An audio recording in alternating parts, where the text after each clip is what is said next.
Sir, assembly సమావేశాలకు హాజరు కాకపోతే చట్టం తన పని తాను చేసుకుపోతున్నట్టు స్పీకర్ గారు ఒక కామెంట్ చేశారు సార్. దీన్ని ఎట్లా చూస్తారు? రమేష్, అసెంబ్లీ సమావేశాలకు హాజరు కాకపోతే చట్టం తన పని తాను చేసుకుపోతుందంటూ స్పీకర్ గారు ఒక కామెంట్ చేశారు. ఒకవేళ మీరు ఎట్లనే అసెంబ్లీ సమావేశాలకు హాజరు కాకపోతే డిస్క్వాలిఫై అయ్యే అవకాశం ఉందనేది కూడా జరుగుతున్నటువంటి చర్చ సార్.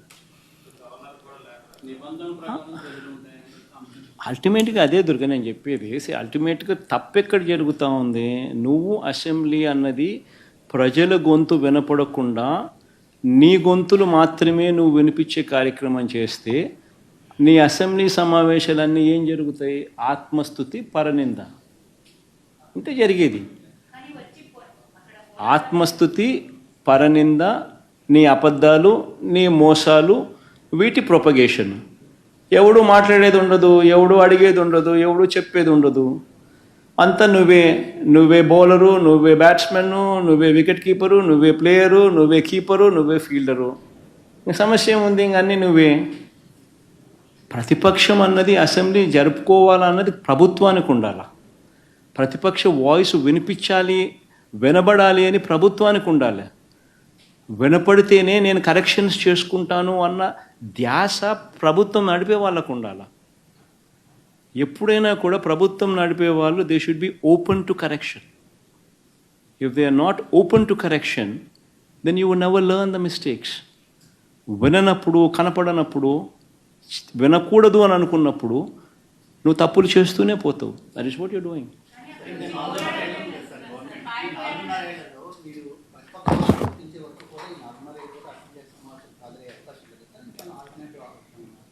చూద్దాం రమేష్, కోర్టులో కేసు ఉంది.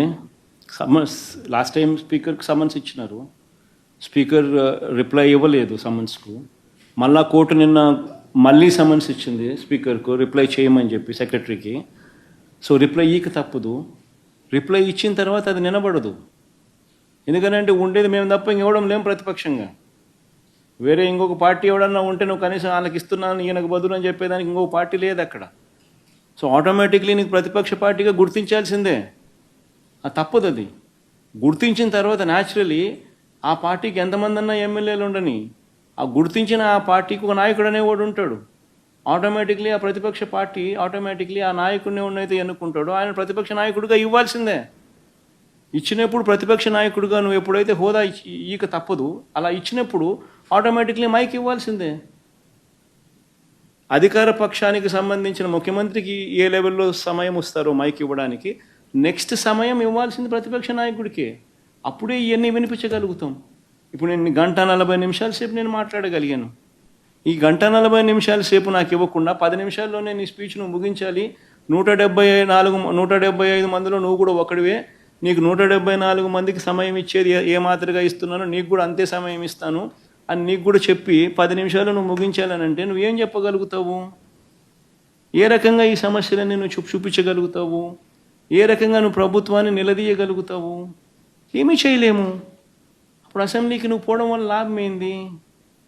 అసెంబ్లీకి మనం పోయేసరికి ప్రజల తరపున మనం మాట్లాడడానికి పోతున్నాము అన్న ధ్యాస ప్రభుత్వానికి ఉండాలి.